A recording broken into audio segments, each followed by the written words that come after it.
Arrivano gli alpini a Vicenza, un fiume di penne nere per fare la storia con una donata nazionale che verrà ricordata fra le più importanti.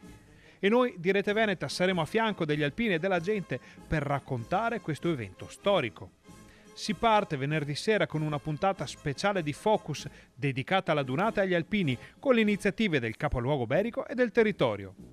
Sabato saremo in diretta dalle 11 del mattino per un lungo racconto per voci e immagini di tutto quello che succede a Vicenza e non solo, grazie ai collegamenti con Bassano del Grappa e Marostica.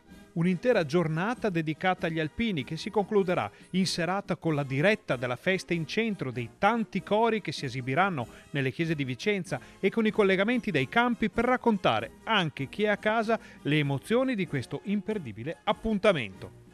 Domenica, infine, saremo in diretta dalle 7 del mattino per portare nelle vostre case l'arrivo degli alpini in città e lo sfilamento con le fanfare e quel fiume di penne nere che sarà ricordato nella storia di Vicenza, del Veneto e degli alpini. Per tutta la giornata saremo a fianco di chi sfila con orgoglio, portando in alto il nome degli alpini fino alla Maina Bandiera e al passaggio della Stecca. Ancora una volta Rete Veneta e la TV, amica degli alpini, al vostro fianco per vivere assieme ogni emozione di questo grande appuntamento.